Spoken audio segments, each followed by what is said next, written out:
Welcome to the Wisdom That Breathes channel. Across all our platforms, we try to share wisdom which is relevant and accessible to everyone. But on this particular platform, we go deeper into some of the ancient principles found within the scriptures. If you find some of the terminology difficult or inaccessible, then go over to our Keshava Swami YouTube channel where you'll be able to find other content which is perhaps more relatable. Thank you and enjoy the wisdom that breathes. Hare Krishna. Before we begin, I'd also like to welcome His Grace Narottam Priya Prabhu. So we are good friends. We connected some years ago, and Prabhuji is always very kind. He gives me the opportunity to serve all of you. And very, very happy to be here. So we thought this morning we can be very open. This is a very warm assembly here. We are all friends, we're all family. And here we can just try to speak very openly. Narottam Priya Prabhu gave a nice introduction of me, but actually I'm living proof that even someone who's not very impressive at all can also, by the grace of the Vaishnavas, make some advancement on this path. I grew up in Wembley. For those of you who have never been to Wembley, it's not the most impressive place in the world. Throughout my life, I've had different names. I was born with the name Sandeep. When I joined the temple, I became Bhakta Sandeep. That was an important addition. And then I took initiation, and I became Sutapadas, and now I kind of roll around the world, and they call me a Swami. Behind all the names, just a simple soul, nothing that impressive, but we're all on this journey together. And it's incredible. Srila Prabhupada's grace really turns crows into swans. So I'm very happy to be here with you. So just to add that extra footnote to the nice introduction, that just a humble servant, and happy to share with you whatever I can. Hare Krishna. Maharaj, we wanted to know when you were new to Krishna consciousness, what were some of the aspects of Krishna consciousness that attracted you the most? Wow, nice question to begin with. So what attracted me about Krishna consciousness? You know, from a young age, I was a little bit of a strange child. So I always found material opulence very difficult. I always felt embarrassed to have any kind of material opulence. For example, once my father, he brought me new trainers, new shoes, white sports trainers. So I always felt so embarrassed to go in school with new trainers. So I went in the loft of the house and I was walking around in all the dust just to get them dirty. And then I was walking around and my foot came through the ceiling, and my dad was sleeping downstairs, and this foot came out of the ceiling, and then he had the new trainers on as well. He said, "What are you doing up there?" So I was always, I liked simplicity. I liked minimalism. I was always thinking there's more to life than just material acquisition. And so when I met the devotees and they talked about simple living, high thinking, I thought, wow, this is exactly what I felt my whole life. So I very much appreciated this. I liked the philosophy very much. But one thing that really impressed me about the devotees is that they would say things like, "Oh, Krishna is making an arrangement. Oh, Krishna is playing a trick on us. Or, I think Krishna is telling us something." And for me, this was mind-blowing, because I had never thought of God as someone who's active in our life. Like, God is up there, you're down here, you follow the rules, and He will be alright, you'll be alright, He'll get on with His life, you get on with your life, and everyone's happy. But they started speaking about God as though He was active in your life day to day. So this was like fascinating. Like, wow, Krishna is actually talking to you. So that really impressed me also about the devotees. And then what to say, prasadam was also good. And like this, so many things impressed me. So on the topic of association, since you mentioned that was one of the key things that impressed you, in the five aspects of Krishna consciousness that Chaitanya Mahaprabhu gives, Bhagavad Sharan, Nam Sankirtan, deity worship, Mathura Vas, and association of devotees, he says this is the most important. And this, I've heard you saying that this one thing, the association of devotees, gets us the other four. So we understand association of devotees is important. From our part as a practicing devotee, what are some tips that we can apply to ensure that those gem devotees would want to associate with us, or they would want to have us in their company? Yeah, so how do we conduct ourselves in such a way that we can really benefit from Vaishnav Sangha? In Amritavani, Bhaktisiddhanta Saraswati Thakur says, you only really associate with devotees if you do three things. He says the number one thing is one must be very honest in their dealings with the Vaishnavas. If you are very honest, if you are very open, if you are very, very straightforward, then actually you are associating with devotees. So that's the first thing, that devotees will always appreciate someone who is very honest and genuine and very open. The second thing Bhaktisiddhanta Saraswati Thakur says is that one should try to follow the instructions and the advice which is given by the Vaishnavas. In other words, when you come to the Vaishnavas, they always have some good advice for you. And if you take it seriously, and if you try to apply it in your life, then they will become more enthused to actually be present in your life. So he says this is the second thing that one should do. And the third thing he says that we should do in association of devotees is sincerely inquire, ask questions. When one, you see, Vaishnavas are like a treasure house of jewels. And when you ask the right questions, then what you can do is you can extract the jewels that the Vaishnavas have from within their heart. It's explained in Shastra, Dharmasya tattvam nihitam guhayam mahajano yena gatasa pantha. All the secrets of devotion are hidden within the hearts of the Vaishnavas. So if you become very expert in asking them questions and being inquisitive, then what you can do is you can extract those jewels. So those three things, yeah? Does everyone remember? Number one? Be honest. Wow, okay. Very good. Number two?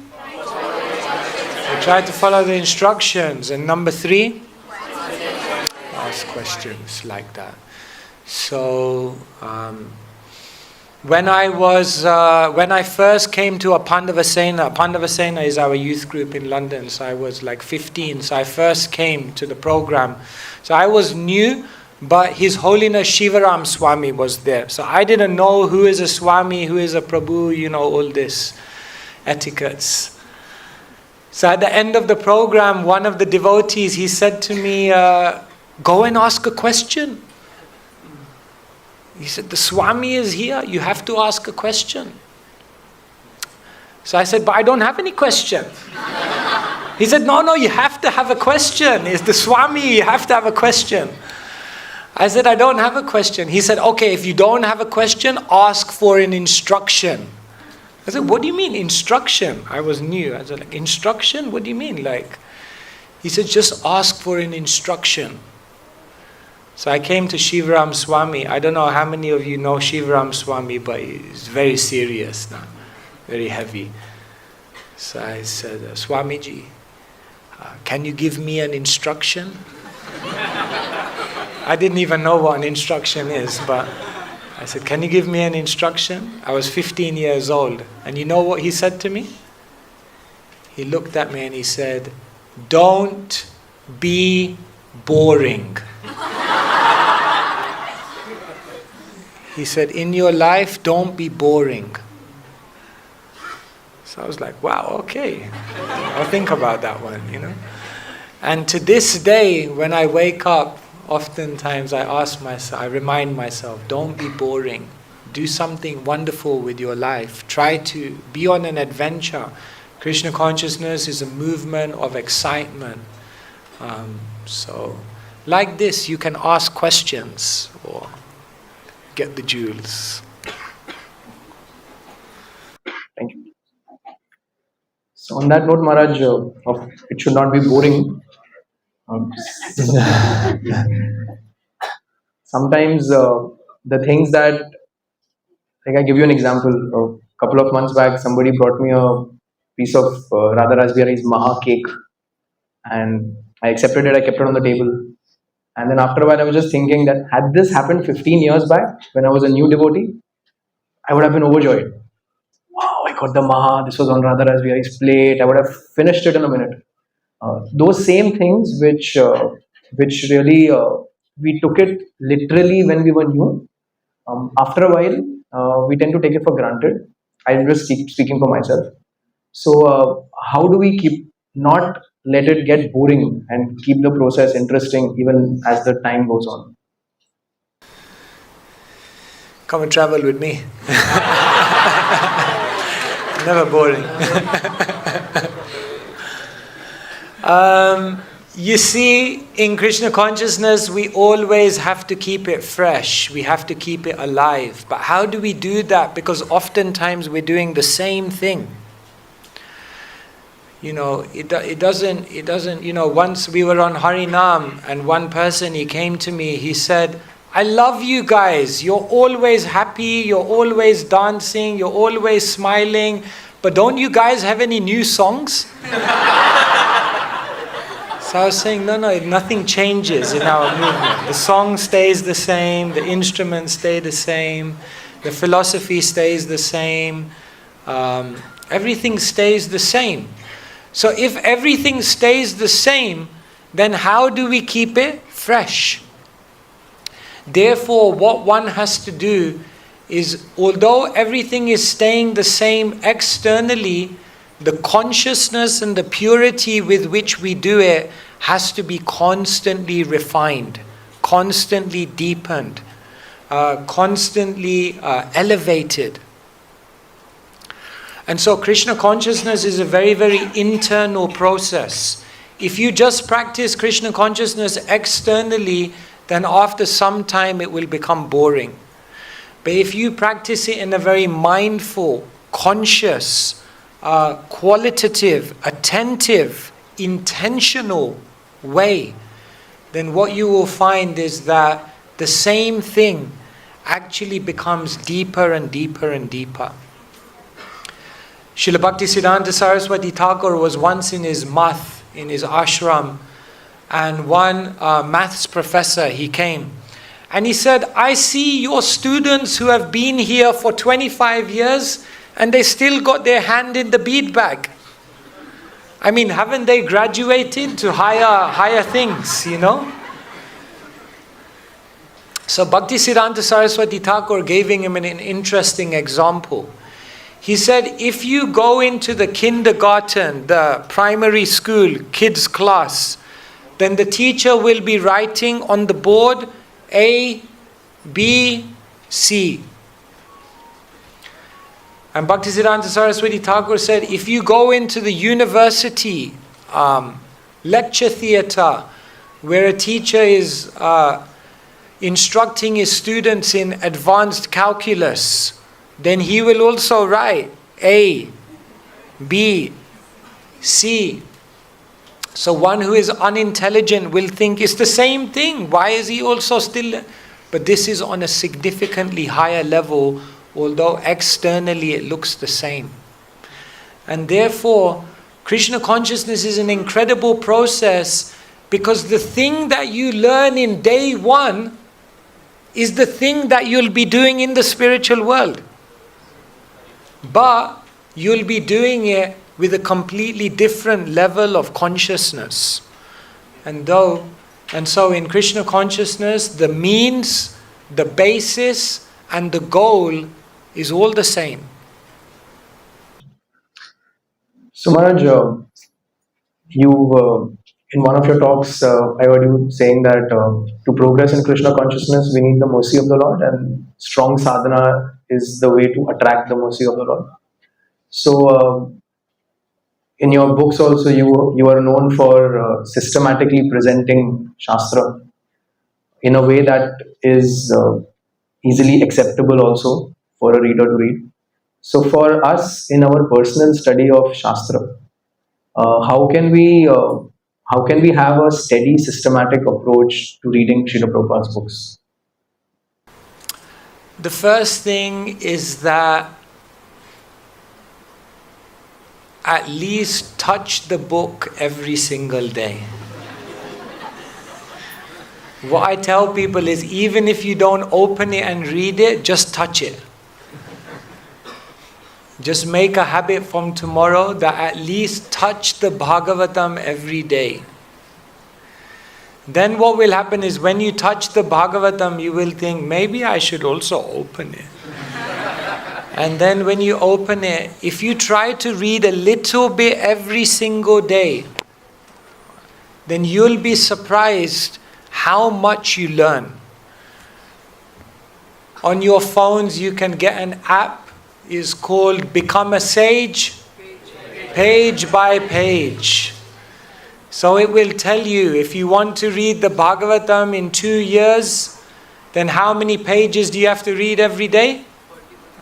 41, no? 41 pages. Then you'll read the whole Bhagavatam in 2 years. So like that, first thing is consistency. Just try to touch the books every single day. That's very, very important. Then the second thing is, try to read in association of others. So that means you can do a course, or that means you can discuss with other Vaishnavas. That means when you read and you have some question, then come and ask someone else. And through that discussion, satam prasangan mama virya samvido, it's explained that through that exchange and discussion with Vaishnavas, then everything becomes deeper. Everything becomes so much more meaningful like that. And then the third thing we tell people is that when you read, then try to also apply some of that information. Try to make a change based on what you've read. Try to allow it to transform the way you interact with the world. And when we take the knowledge and we bring it into the real world, then the knowledge comes alive. So like this, if we do things like this, then gradually the Bhagavatam will become your best friend. Sanatan Goswami says in a beautiful prayer, Madeka Bandhu Mat Sangin Madguru Man Mahadhana. He says, the Bhagavatam is my only friend. The Bhagavatam is my constant companion. The Bhagavatam is my spiritual master. The Bhagavatam is the source of all my happiness. And the Bhagavatam is constantly manishtaraka, lifting me up, lifting me up. So we have to make the books our best friends. They're the constant companion throughout life, like that. And Maharaj, while we are reading Bhagavatam, there are certain sections which are just prayers after prayers, and sometimes it seems I just have to get through this till the next at our level, the next interesting section of the Bhagavatam comes. Yeah. So, any tips on how we should approach those extra philosophical sections or those sections where there are 100 verses of prayers or those kind of things? In the beginning, when we're reading Srimad Bhagavatam, then certain parts of the Bhagavatam will naturally be more interesting for us than others. So what we do is we just continue reading. Even if you are going through a section and it's difficult to understand, or if you're going through a section and it feels very repetitive, just keep reading. Because even if you're reading and your feeling is not completely entering your heart, then still we should understand that it's a cleansing process. Any time spent in the transcendental association of the vibration of the Bhagavatam will transform your consciousness. So just keep reading. But what will happen later on is that even in those technical sections, even in the sections which seem repetitive, one will begin to see more and more beauty. But in order to see the beauty in those sections, one's consciousness has to become more refined. And that refining of consciousness takes place through successive readings of the Bhagavatam. So don't worry, sometimes you'll read and it will feel a little repetitive, but just continue on. And gradually you'll be able to relish those parts in the future. So, touching the books daily, reading the association of devotees, trying to go deeper and just going on. Yes. These will help us get deeper into the Shastra. Yes. Thank you. Maharaj, you had, like we were just with Brajari Prabhu right now, you had a lot of close association with Shruti Dharma Prabhu. Not many here know him very well because he would not come here that often. But we've heard so much about him, how he touched the lives of so many devotees, and so many devotees credit their spiritual lives solely to him. If you could just tell us some things about Shri Dharma Prabhu, or maybe an anecdote that touched you. Yes, in our life, saintly people come. Devotees are dangerous. I call the devotees agents of Vamandev. Because Vamandev came, isn't it? And Bali Maharaj said, "What do you want?" He said, "I don't need much, just 3 steps of land." So the devotees, they come into your life and they say, "It's okay, just you be who you are, relax, just try to do this." And before you know it, they hijacked your whole life. So the Vaishnavas are very, very dangerous, very, very tricky. My God, very tricky. And Shruti Dharma Prabhu was one such transcendental person. I met him when I was very young. He joined the movement in late 1970s, just after Srila Prabhupada left. And he was an incredible person because he remained at Bhaktivedanta Manor in one place, serving for practically his whole life. It's not so easy to stay in one place and just consistently serve Krishna, day in, day out. There are some unique souls in our movement who have such steadiness, such consistency, such commitment. Brajahari Prabhu is one of those also, great souls. You see, your love for Krishna is shown by your commitment. In proportion to the commitment that you have in a relationship, that much love will come about. Why is it said that the love of the mother for the child is the highest and purest type of love in the world? Because the commitment of the mother is incredible. Even to this day, when I go home, my mother, the first thing she asks me, "Where are your clothes? I want to wash them." It doesn't matter, in my life, all my relationships changed. With my guru, with my brother, with my father, even with devotees. But with your mother, the relationship never changes. It doesn't matter if you're a Swami. It makes no difference. For your mother, you're just a kid. So it's a very amazing relationship because the mother is so committed to service. So these great souls, they were so committed to Srila Prabhupada's movement. In the beginning, we are asking the question, can I put faith in my Guru? Can I put faith in my Guru? Can I put faith in Krishna? But when we become more advanced, we ask ourselves the question, can Krishna put faith in me? Can my Guru rely on me?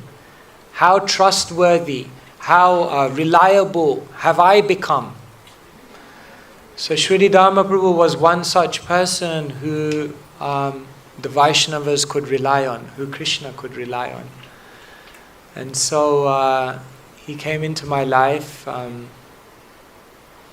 and he started turning it upside down. Because he started telling me, there are other ways to live your life. You don't have to get a job. You don't have to live in the world. You don't have to get married. And he opened me up to other opportunities. And when I decided to join the temple, he also helped with convincing my parents. Because they say for Western people, the difficult obstacle to overcome is Mahapap. They've done many things, but for Indians it's Mabap. So mother and father is a big obstacle sometimes. So he also convinced them that, he said to them, this boy, he's gone mad. Just leave him with us, we'll sort him out. So I joined and I was very fortunate. I saw him day in, day out. He would come into the temple, he was the first person in the temple. And at night, he would be the last person to leave. He showed up every single day for Krishna's service. When I joined the temple, he said, I got one piece of advice for you. When the alarm clock goes off in the morning, get up, dress up, and show up. This is the most important work in the world. I said, my God, did I join an army or did I join the temple?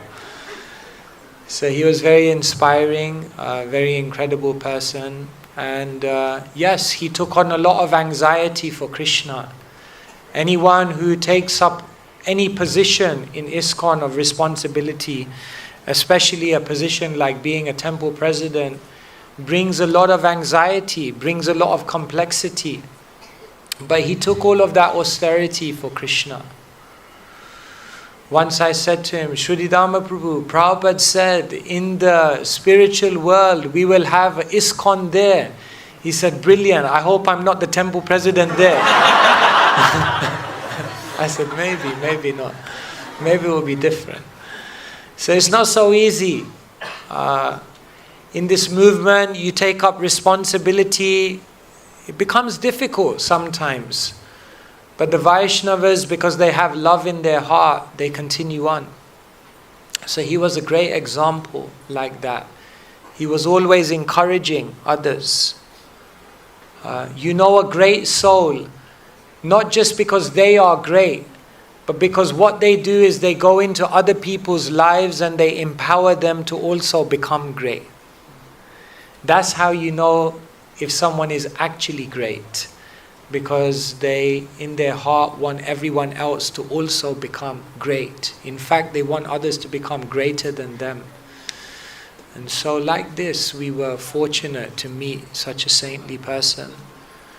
So in your life, especially in a place like Mumbai, where so many devotees are here, there are many, many gems, Vaishnavas walking in this community. many who have given their hearts to Krishna. And Bhaktivinoda Thakur, he says, Krishna say tomar, Krishna dite paro, tomara shakati ache. He says, how will I get Krishna? I don't have Krishna, but you have Krishna. Krishna say tomar. Therefore, by your power, you can give me Krishna.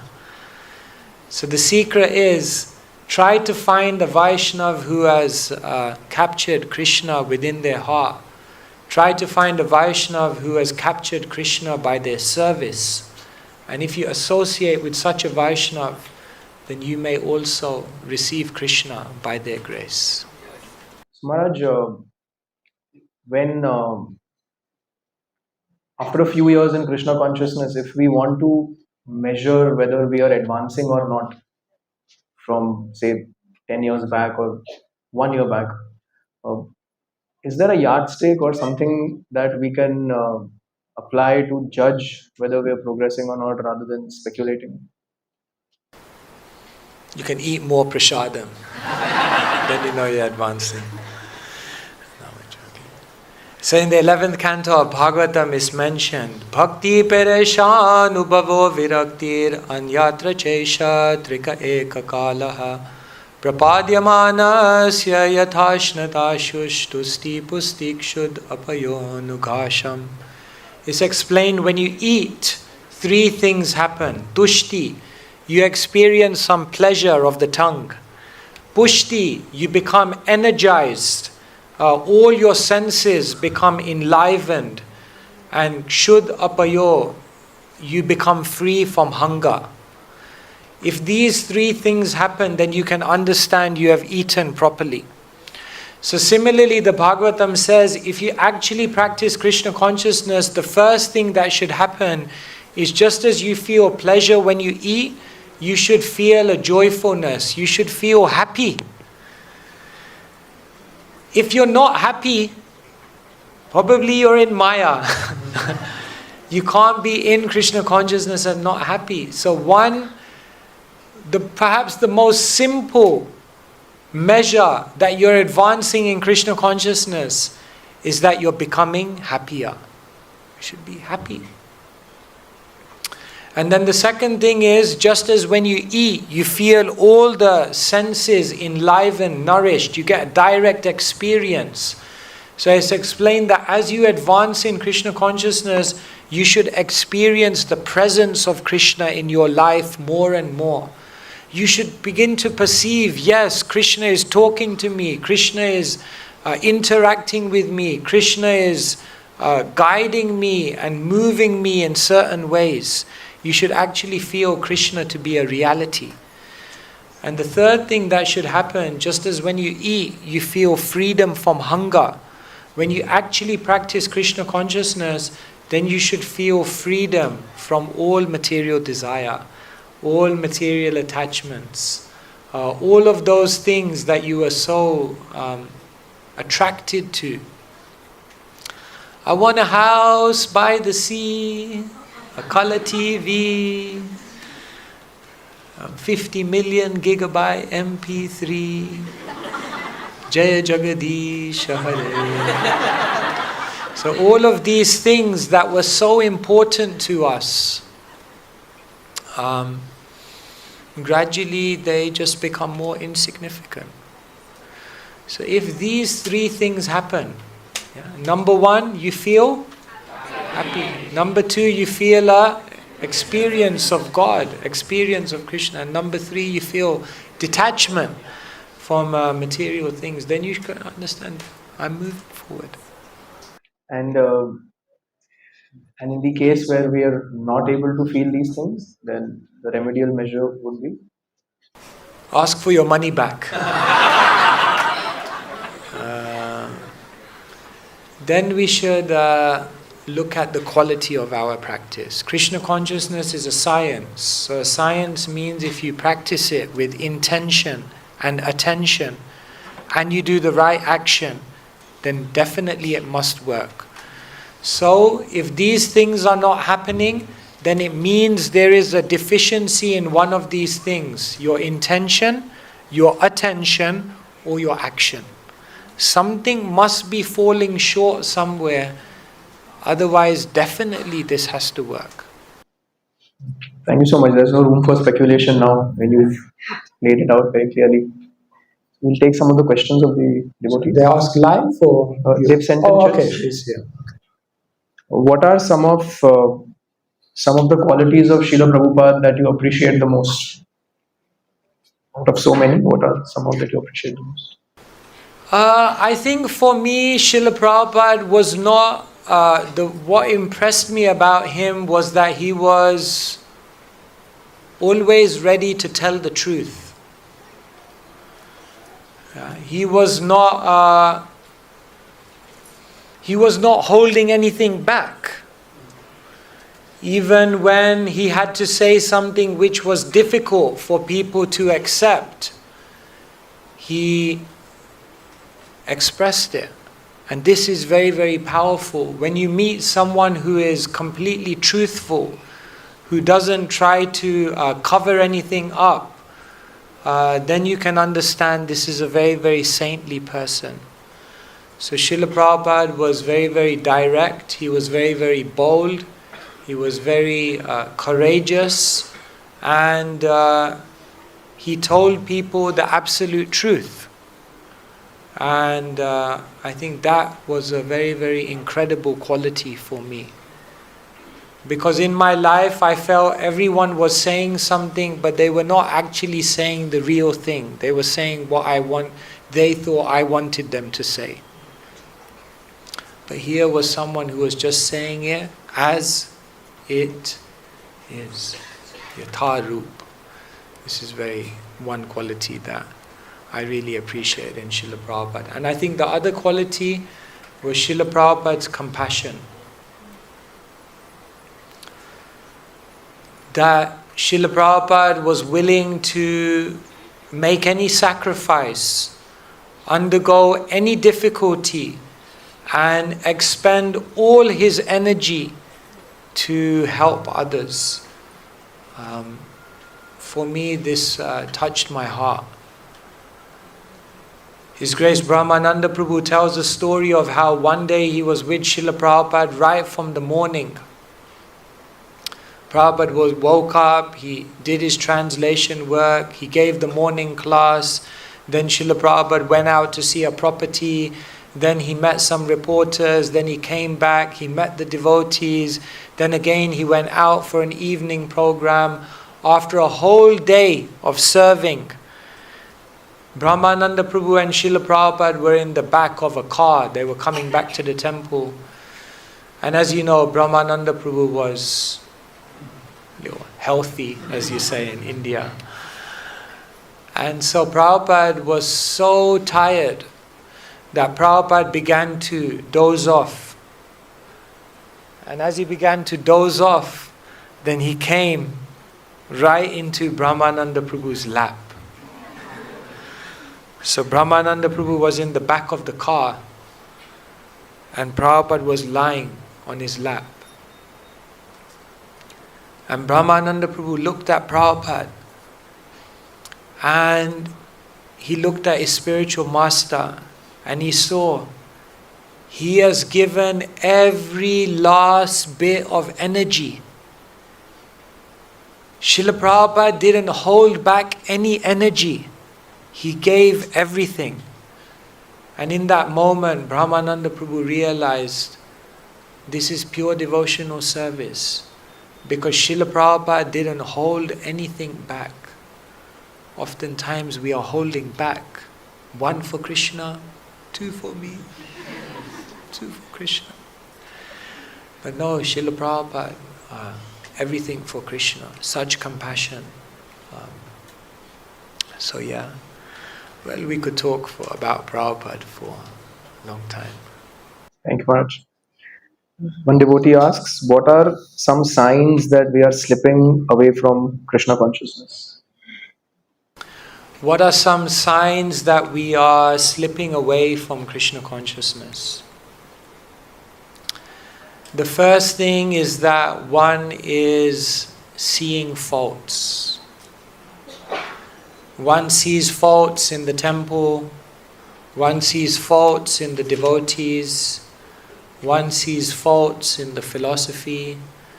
As soon as one begins to see more and more faults, as that becomes more and more prominent in one's mind, then one can understand that the trajectory of their spiritual life is going in not such a good direction. Another classic sign is that one is becoming further and further away from devotees. One doesn't meet the devotees, or if one meets the devotees, one doesn't speak deeply to the devotees. So like this, one can understand, as soon as you become distanced from devotees, as soon as there's a gap, then this means the trajectory of spiritual life is going in a dangerous direction. And then I guess one more thing we could say, definitely that's a warning sign, is that one is becoming neglectful of their day-to-day commitments in Krishna consciousness. The day-to-day vows and the commitments and the practices, if we begin to become inattentive and mechanical in those, then one can understand that this is also another warning sign. So like these are some things that you can... Thank you, Maharaj. Very objectively for us to understand. This devotee asks, in daily activities we do many such things like going to college, doing work. How do we understand whether an activity is our decision or it is the will of the Lord? When we are getting into a situation, how do we understand whether that's the will of the Lord or that's us doing something right or wrong? Everything is ultimately going on under Krishna's plan. Even when you make a decision, it cannot be carried out until Krishna wills it, because upadrasta numanta cha, Krishna is the overseer and the permitter of everything. So we make a decision, we always make decisions, but what we try to do is we try to align our decisions, we try to align our will with Krishna's will. And then we know that whatever's happening in our life is Krishna's will, is Krishna's plan. And therefore, whenever one has to make decisions in life, always take the advice of the Vaishnavas. Don't make decisions independently, especially big decisions. Because when you make decisions independently, then you may be making the decision according to your mind. Whereas when you make decisions in consultation with the Vaishnavas, then you can more clearly hear Krishna's desire in that situation. So like that we can. One devotee asks, sometimes Maya becomes so strong that we fail to follow the instructions of our superiors. So how do we stay strong and deal with such situations? So sometimes Maya becomes so strong that we can't follow the instructions. Then one should go to the superior and say, I can't follow your instructions. Can you give me another one? But at least one should be honest. Maybe they can help you to understand what is the block. Why can't you follow the instruction? You see, in spiritual life, one must always discuss. One must always talk.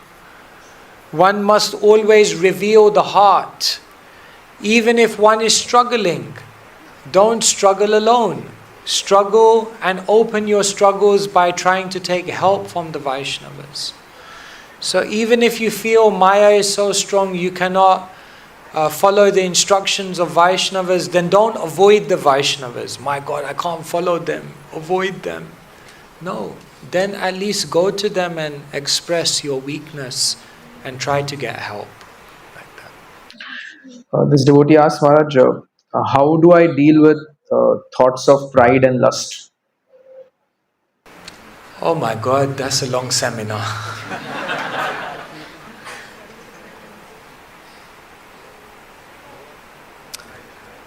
We are dealing with anarthas which we have had for many, many lifetimes. So these things are not going to disappear immediately. Just like when Ram was shooting one of the heads of Ravan, and then after some time it would again reappear. So sometimes it feels in our life like that. We feel as though we've overcome something and then boom, it comes up again. And therefore, if you ultimately want to conquer over pride and lust, then you have to develop the antidote, which is humility and love. And humility and love go together, just like pride and lust go together.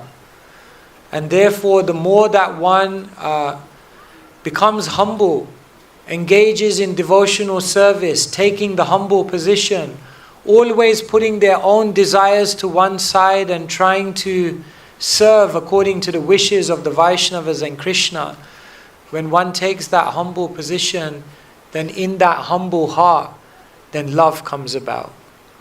And when that love comes about, then there's no room for lust. And so the ultimate thing we have to do is try to develop humility and love. This devotee asks, how do we cultivate gratitude so that we don't feel that we're getting less than what we deserve? How do we develop a sense of gratitude for the devotees?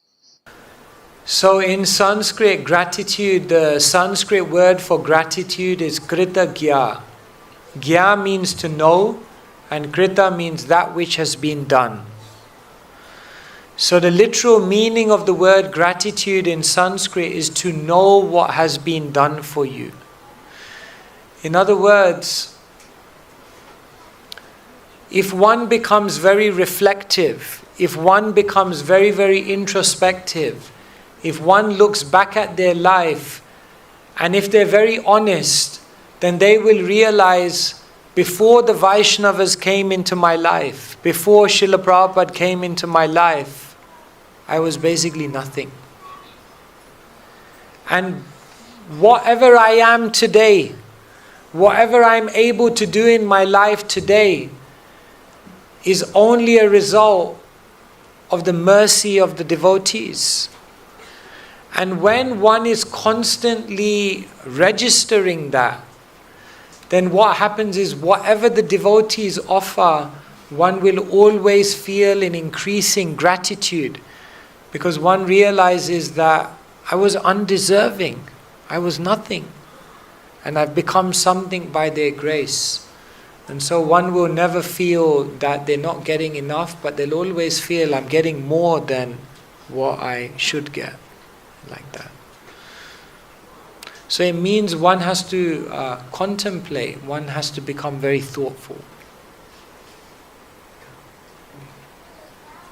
So if your question wasn't read, and there are many, so you can raise your hand, the microphone will be sent to you.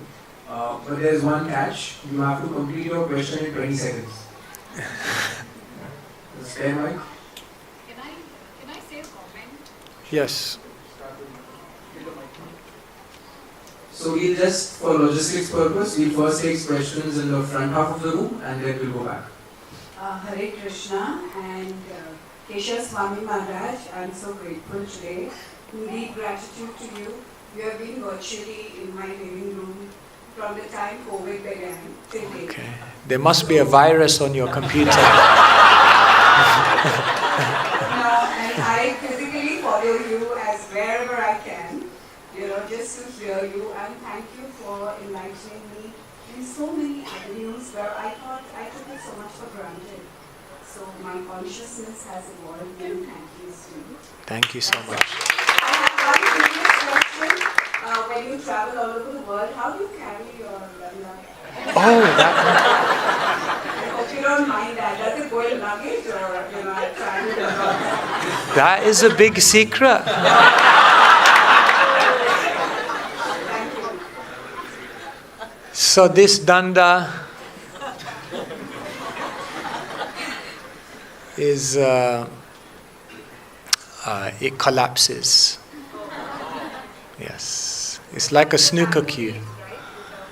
Yes. No, there's, so the danda has 3 bamboo sticks. A 4th bamboo stick is the jiva. So generally, so we have different dandas. Like you have different cricket bats like that. So my original danda that I took in, which I received in my sannyas, that's in London. So this is like a travel danda, so it collapses. So like that, we have different dandas. In my life, I never wanted to stick out. So now I'm sticking out.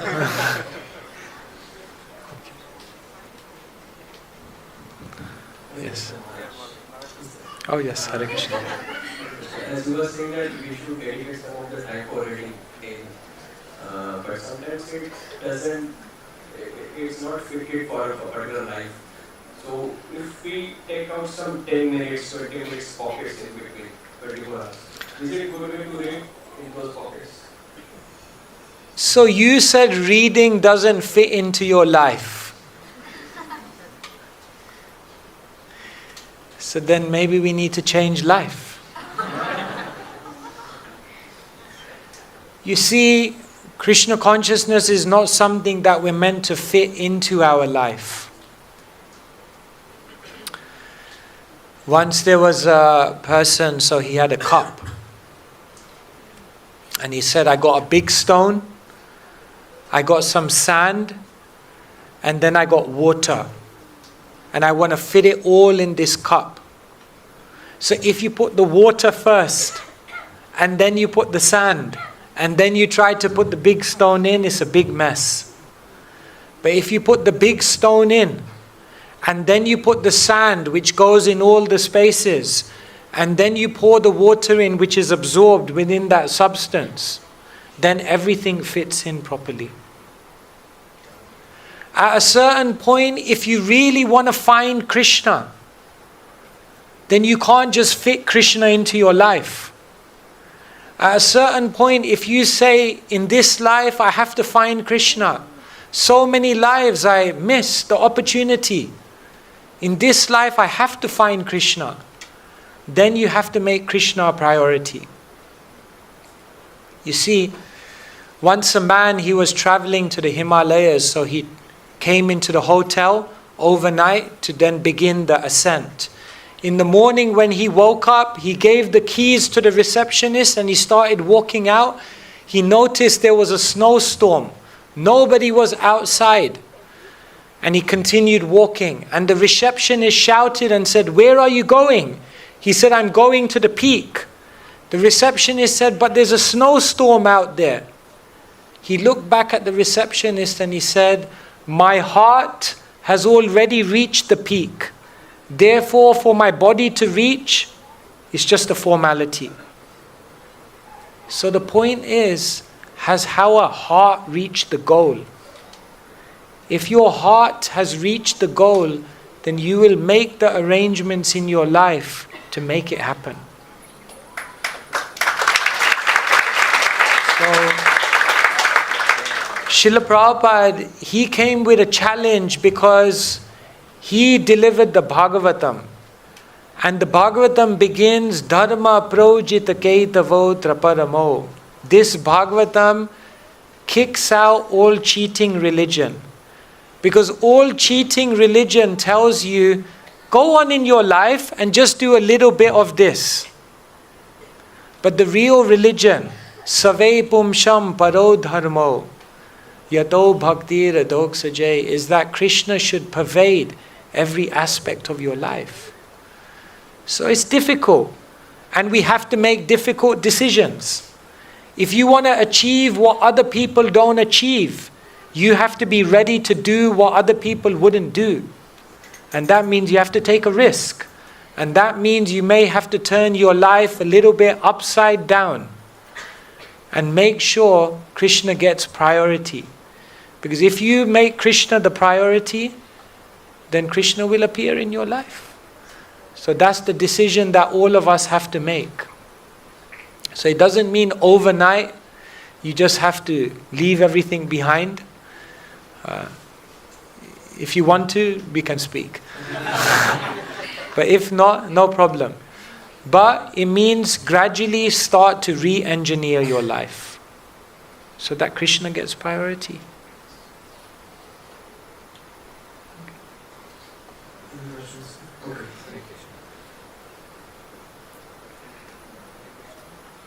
Hare Krishna. Maharaj, thank you so much. Very grateful to be in your association. Maharaj, can you, when you read the Bhagavatam and when you have your me time and you are able to sit down and study Srimad Bhagavatam, how do you approach and what are the glories of Srimad Bhagavatam? How does your taste, what's the taste that you have, how did you develop that taste to study Srimad Bhagavatam, to hear from Srimad Bhagavatam? Krishnadas Kaviraj Goswami explains, Krishna Tulya Bhagavata Vibhu Sarva Shrai Prati Shloke Prati Akshare Nana Arthakai. This is a very, very powerful verse. He says, Krishna Tulya Bhagavata. Krishna and Srimad Bhagavatam, there's no difference. Bhagavatam is Krishna. Vibhu Sarva Shrai. Just as Krishna is unlimited, Bhagavatam is unlimited.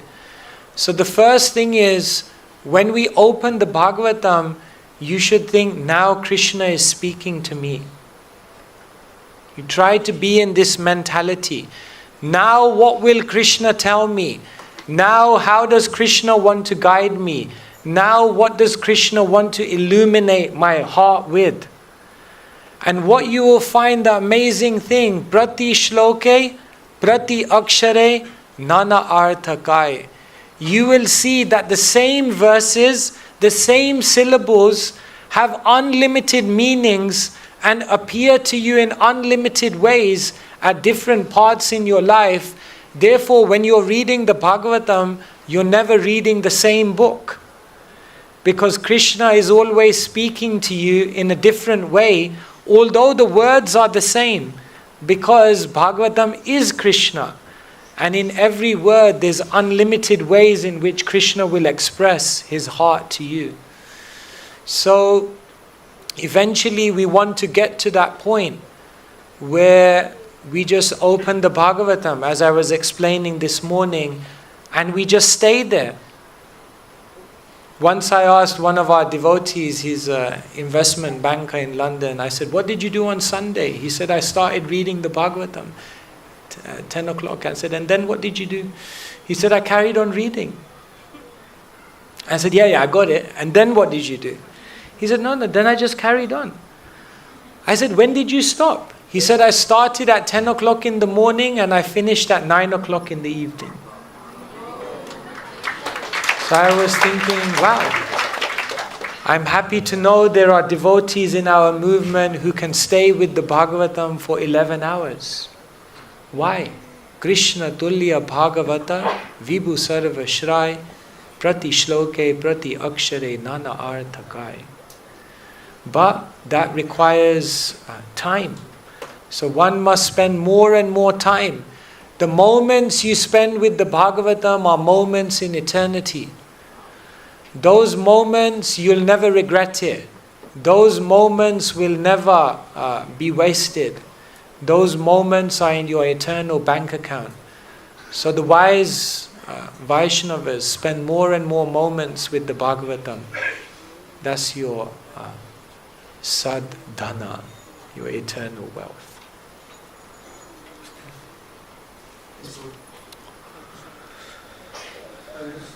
Thank you, Maharaj, for this wonderful way of how you present the philosophy. It really touches the heart. I have a very simple question, a very basic one, which you have answered sort of, but still I would like to ask. It is about how to strengthen our conviction to practice consciousness, because although we are hearing the philosophy, we are hearing from different devotees and we are trying to practice it, but somehow the conviction is again and again going down at some point of time, and it feels as if we are trying mechanically and it is not happening, that inspiration in the heart is missing. So, how can So sometimes you feel you're practicing Krishna consciousness and it's becoming mechanical. Inspiration is going down. So what should you do?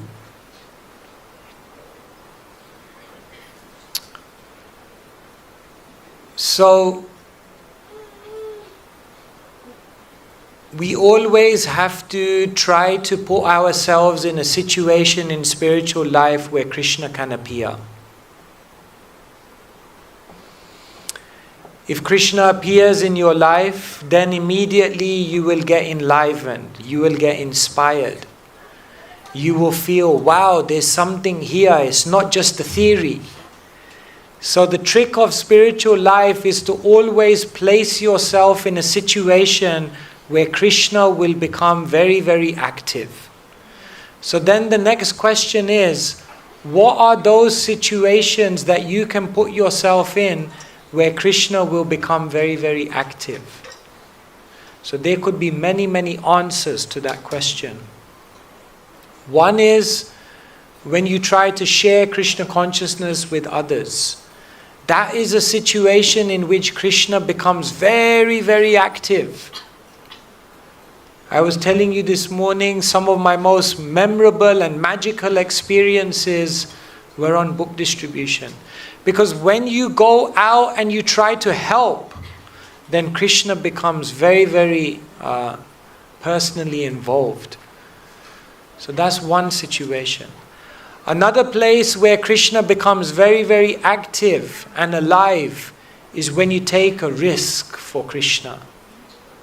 Because when you take a risk for Krishna and you say, Krishna, I can't do this, now I rely on you, then Krishna will have to come to help you. And so when you take a risk for Krishna, then what happens is you experience Krishna more. Another place where Krishna becomes very, very active is in relation to his pure devotees who have captured him within their hearts. And so, if one becomes connected to such Vaishnavas who are interacting with Krishna, then by dint of being close with them, one may also feel some of that reciprocation of Krishna in their own life. So like this, the devotee is very, very smart. What they do is they strategically place themselves in situations and places where Krishna is very, very active.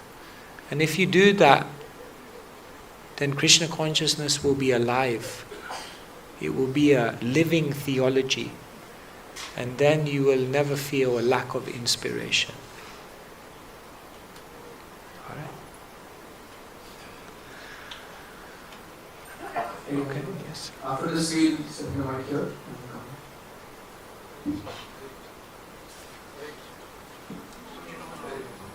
Just see your close by. As the morning you are referring this verse, so I think you are quite good in this moment. So how we can practice this? Fixing our mind to Krishna. So how do you fix your mind to Krishna? Because we are quite new and the mind is going in many, many different places. Therefore it's explained, Yena tena prakarena mana Krishna niveshayet. Use different means. So why do we make vows? We take vows in our life because then that ensures at these times in the day our mind will be connected to Krishna. Why do we do sadhana in the morning? So that when we connect with our deepest identity first thing in the day, then when we're going out in the day doing different things, then we'll never forget what is our deepest identity. Why do we spend time with Vaishnavas who are conscious of Krishna? Because by hearing from them, we also become conscious of Krishna. So the whole culture of Krishna consciousness, whether it be the morning sadhana, whether it be the community, whether it be the vows that you take, all of this culture of Krishna consciousness is so that eventually your mind is just filled with Krishna. So in the beginning, one has to force a little bit. Just like all the gopis once came together. So they were speaking to each other and they were asking each other, what did you dream about Krishna last night? So one gopi said, I dreamt this about Krishna.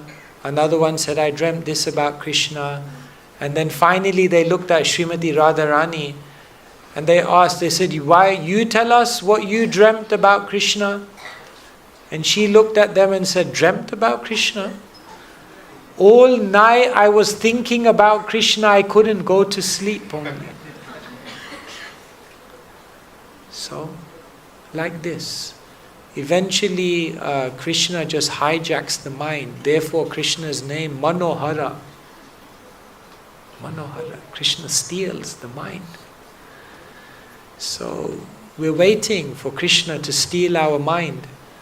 And until that happens, then we consciously, through our commitments, try to focus our mind on Krishna. Like that.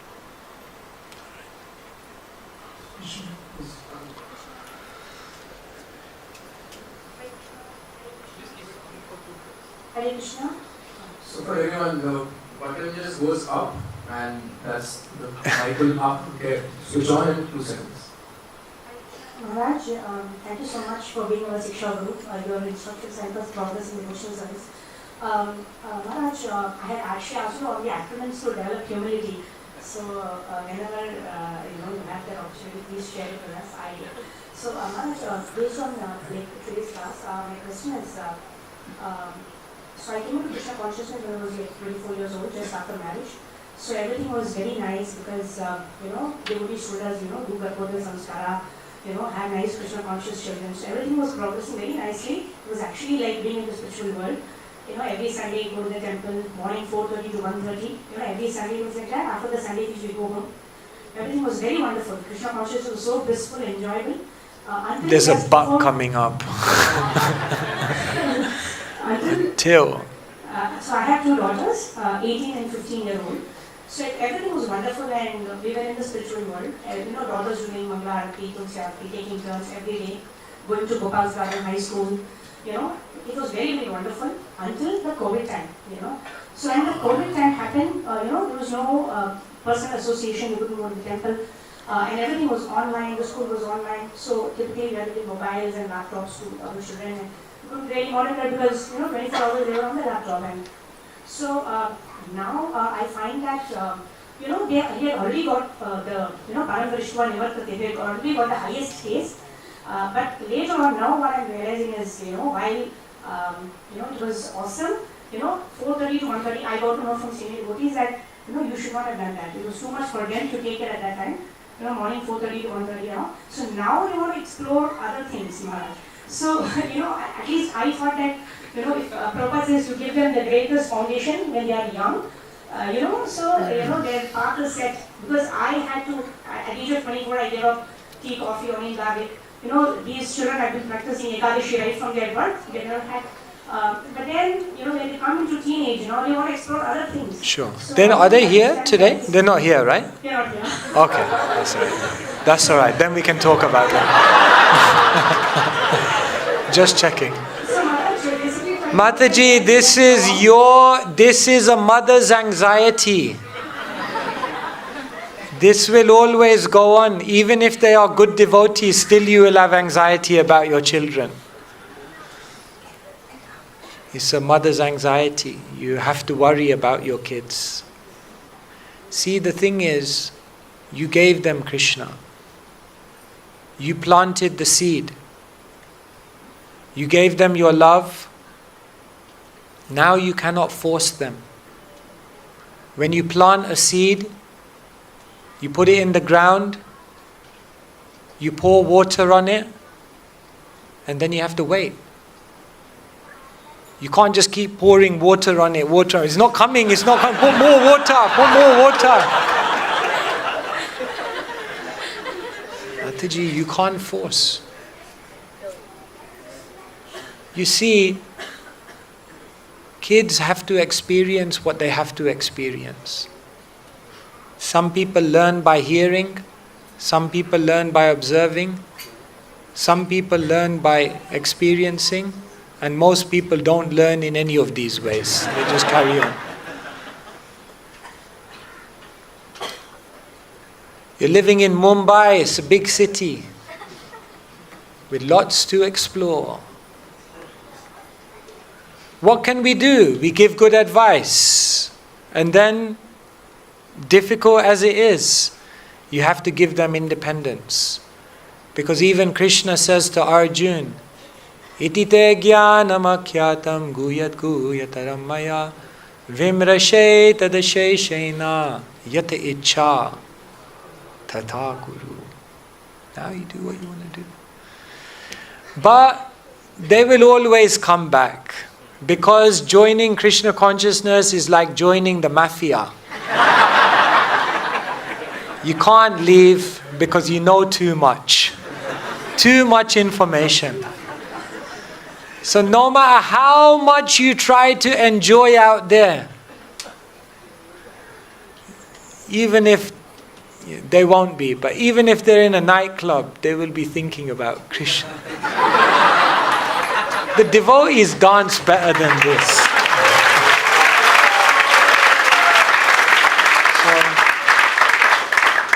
So don't force too much. Be happy. Encourage them. Always give prasadam. And then wait. Everything will happen in time. Hare Krishna. Next question. And again, just a request, if you can, because we just have 20 minutes left, Maharaj has a tight schedule. If you can limit your question to 20 seconds, that will be helpful. Hey Krishna Maharaj. Maharaj, when we are stepping into the unknown, out of our comfort zone for some spiritual desire, and it doesn't work as expected, or it is... It always works. Nelson Mandela said, I never lose. I either win or I learn. I never lose. Either I win or I learn. If you take a risk for Krishna out of sincerity, and you do it with a genuine motive to try and come closer to Krishna, there's no way you can lose. There's no way you can fail. Because Krishna is Bhavagrahi Janardana. So, just try your best. Srila Prabhupada never failed, even though every single one of his plans didn't necessarily work out. Because every time he seemingly failed, it was just Krishna taking him to a bigger plan. So sometimes, when I went out on book distribution first, the devotee said to me, the art of book distribution is to learn to take a no in style. Because you go out on the street, have you got time? No. Are you interested? No. Are you having a good day? No. Do you have any brains? No. No, no, no, no, no, no, no. The whole day, no, no, no. And you just take it in style. No problem. Have a good day. Move on to the next person. And later on I realized this isn't just the art of book distribution, this is the art of life. Because you will have a plan and Krishna will be like, no. And then you want a relationship with this person, Krishna will say no. And then you have a desire and Krishna will say no, no, no. And then you just have to look at Krishna and say, okay, have a good day. And then you just need to try again. So it's okay. Roger Federer lost 50%. I think it's Wimbledon time right now, so this analogy is going on. You may lose points, but you'll always win the game. You can't lose. Hare Krishna.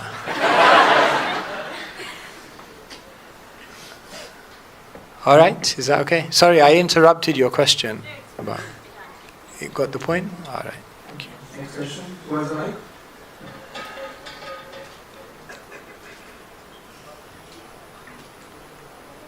Push it out. Please accept my humble obeisances. Thank you so much for your association that you are giving us, a glorious association.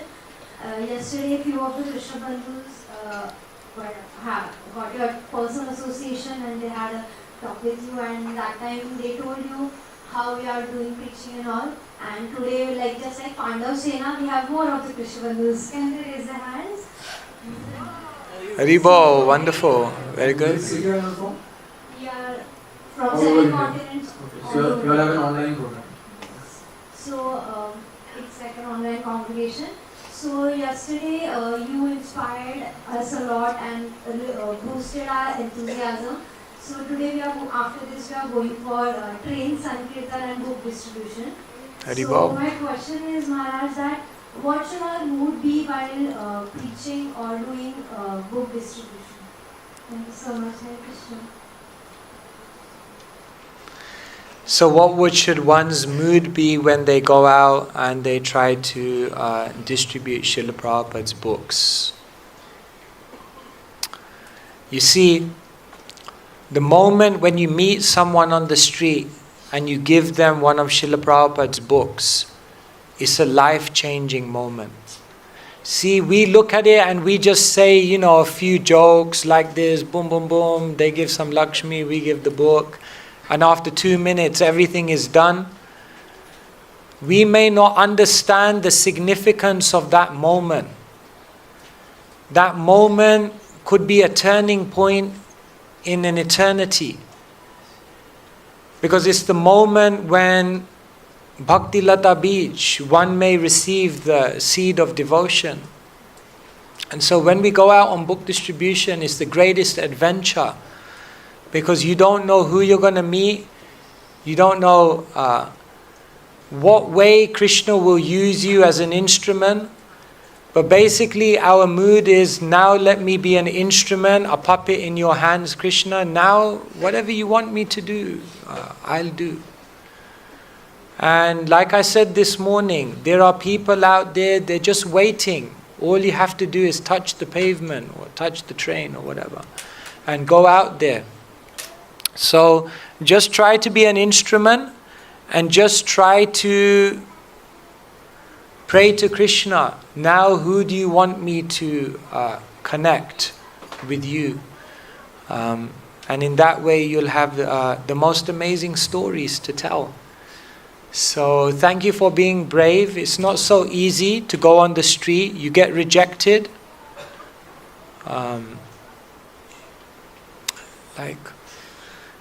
Like once I was on the street and, I said, I'm a traveling monk. The person looked at me and said, just keep traveling.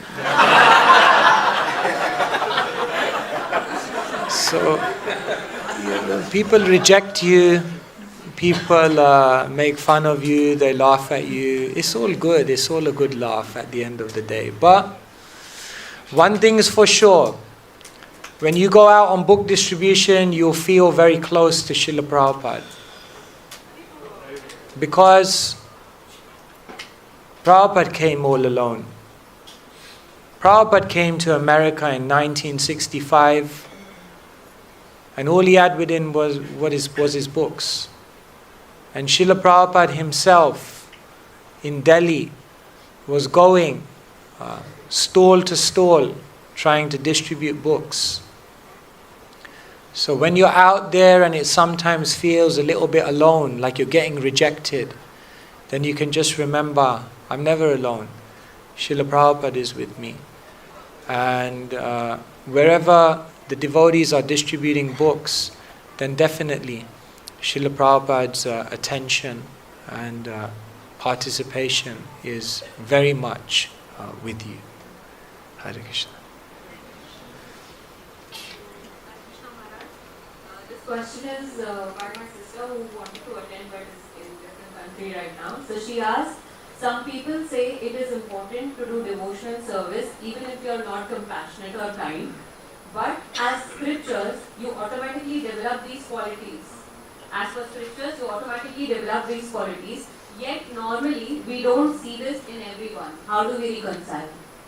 We don't see what in everyone? These Compassion, qualities. these qualities. Some In people devotees, say- you mean? Yes. Some people say it is important to do devotional services, even if you are not compassionate or kind. And as per scriptures, it is said that you will develop these qualities automatically. By doing devotional service. But yet we don't see it normally in people. So how do we reconcile? In people means in devotees who are Whoever is engaged in devotional service. So sometimes we see devotees are engaged in devotional service, but they may not have good qualities. Sometimes the devotees may be a little bit harsh. Sometimes the devotees may seem to be a little bit intolerant. One devotee came to Prabhupada and he said, I can't tolerate this devotee anymore. Prabhupada said, you have to tolerate him just as I'm tolerating you. So sometimes we feel, why haven't the devotees developed all of these qualities? Mataji, we are works in progress, just now coming. Qualities just now coming. It takes time. We're in a hospital and everyone's getting better.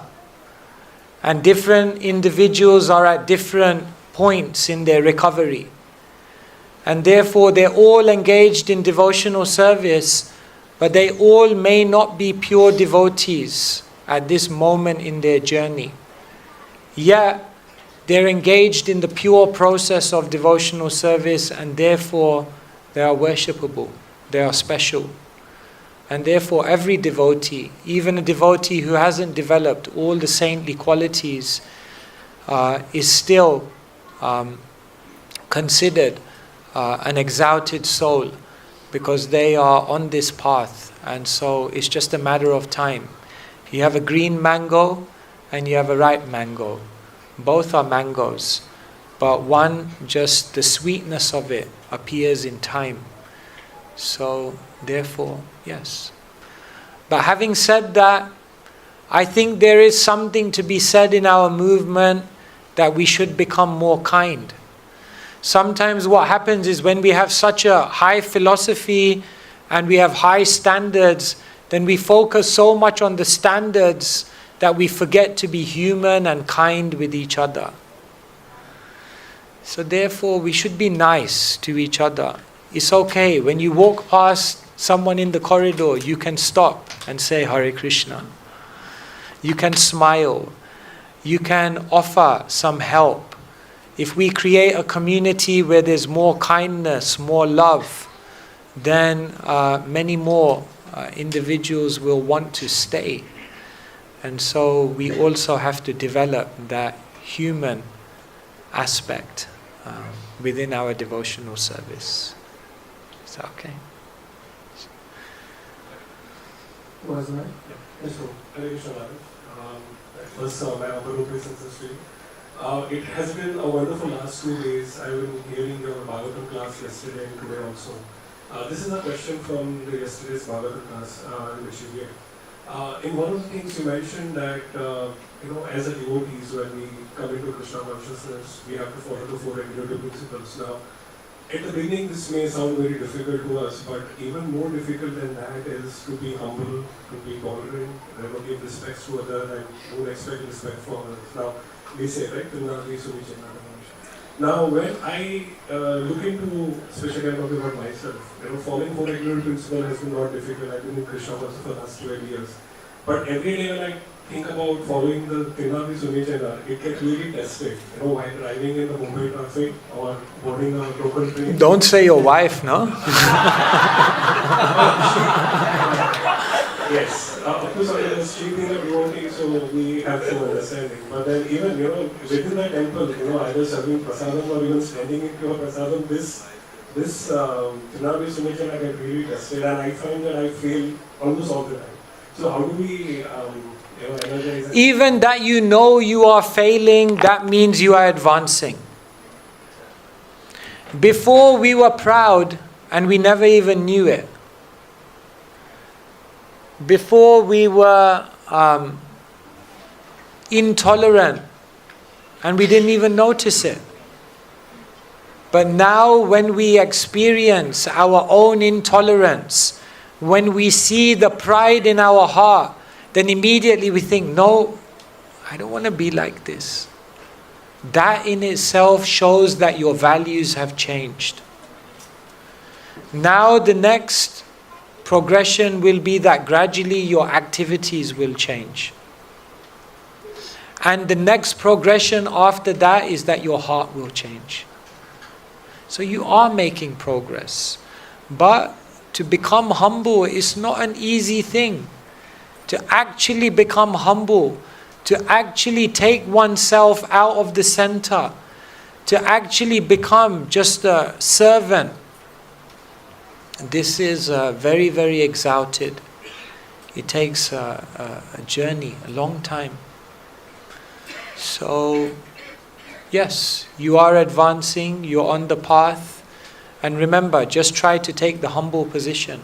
Always try to be a servant. If you fill your life with service, that will be very wonderful. All these qualities will come. Alright? So, one hand raised. Hare Krishna Maharaj. I offer my obeisances at your lotus feet. Maharaj, I wanted to ask a question that in today's modern world, we can see there are a lot of psychological disorders which are coming in because due to interaction with this material world. So how we can deal with these psychological disorders and various type of manipulation which we face in the material world. And in the name of solution, many psychologists are coming up with the theory of dark psychology. So how, with the help of Krishna consciousness, we can give solution to these psychological disorders?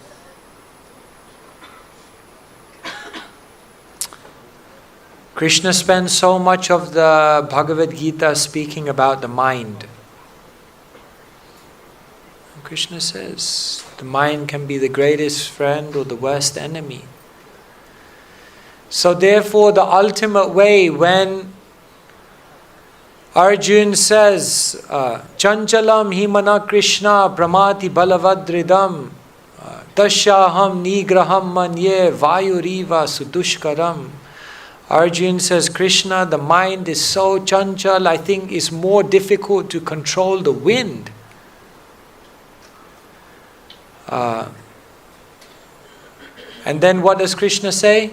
Asamsayam mahabaho manodurni graham chalam abhyasena tu konteya vairagyena chagriyate. Krishna says it's asamsayam. Definitely it's difficult. But Krishna says abhyas, by practice, and vairagya, by detachment. By this double process, then Krishna says you can bring the mind under control. However, for some individuals, the complexity of the mind means that they may also need some help medically as well, some therapy, some kind of other treatment which can help to make the mind more peaceful. So the spiritual process is the ultimate solution. And then there are material things that you can do as temporary solutions. And both can be used hand in hand. Right? Just like if I ask you, who is more important, the nurse in the hospital or the doctor? Who's more important? Doctor? See, if you, or let me ask you a different way. Would you like to be in a hospital where there's only doctors, option A? Or would you want to be in a hospital where there's only nurses, option B? Only doctors. Then you might die before they come and do the operation on you. By the time the doctor comes, you may be gone. And if you're in the hospital where it's only nurses, then day to day you may be surviving, but you're never going to get out of the hospital. So therefore, we need some immediate solution.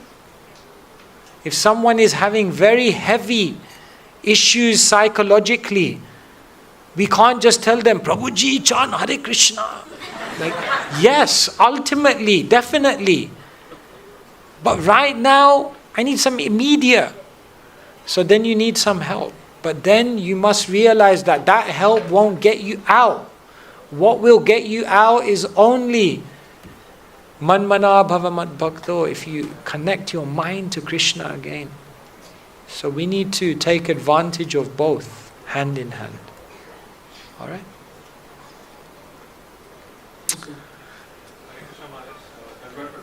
Thank you so much for imparting such lovely time to time.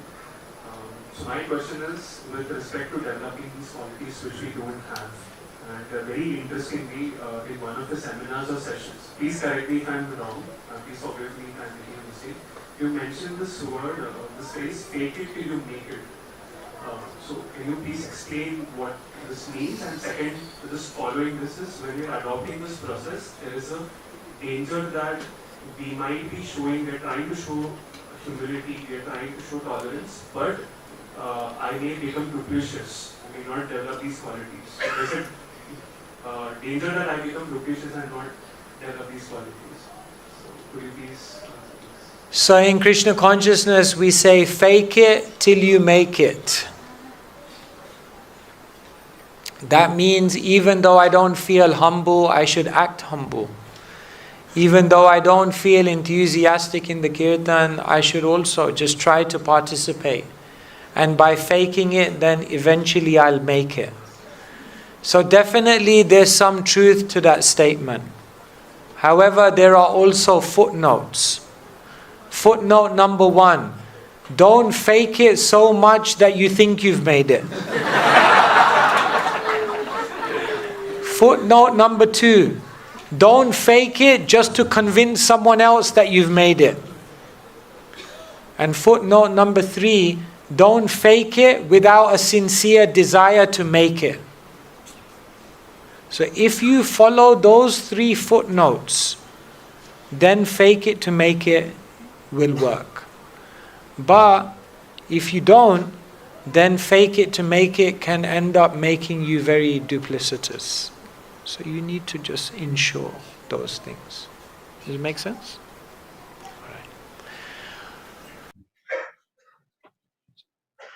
You'll say something about that? I'll just... Yeah. Okay. Hare Krishna. So, Bhadra Purnima is coming up on 18 September. That's next month. And as is mentioned, 18 September. So as is mentioned in the Bhagavatam, anyone who distributes a set of Bhagavatam on a golden throne on the day of Bhadra goes back to the spiritual world. So Maharaj, since you are an avid book distributor, we would like you to say some words to enthuse the devotees here so that we can distribute more Bhagavatams. Just to put in reference, last year this temple distributed 1804 sets of Bhagavatams during Bhadra, and this year we wish to do around 2000 sets. Yes, I was mentioning this morning that Srila Prabhupada, he put his heart and soul into translating Srimad Bhagavatam. Srila Prabhupada said that he wanted every single individual to have a Bhagavatam set in their home. So, yes, you have such a big city here, so many individuals, your friends, your family, your colleagues. Try to see if you can share Srimad Bhagavatam with them. As soon as the Bhagavatam set comes into someone's home, then it's actually a very powerful energy is coming there. Because remember, Krishna Tulya Bhagavata, that is Krishna in the form of a book.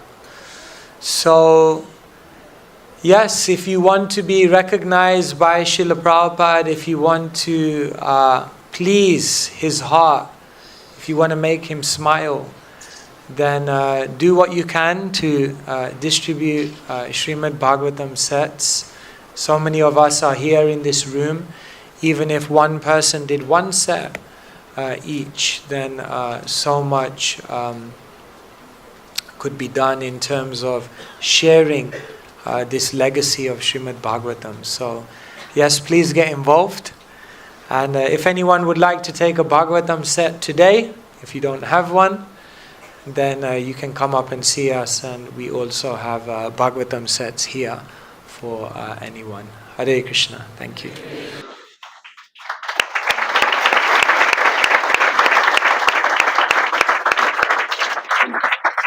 Thank you so much, Maharaj, for giving so much of your time. It's just like when the gopis are cursing Lord Brahma for making eyelids, everyone here is feeling, why does time have to progress? This session has to end. Thank you so much for giving us so many insights. You've given us such practical answers to so many questions that if we just follow it nicely, we would surely progress in spiritual life. We hope to present a better version of ourselves to you when you come back next year, that we spiritually progress, and we pray that you do visit soon and that we can get more of your association. Thank you so much. Hare Krishna. Thank you, everyone. Hare Krishna. So let's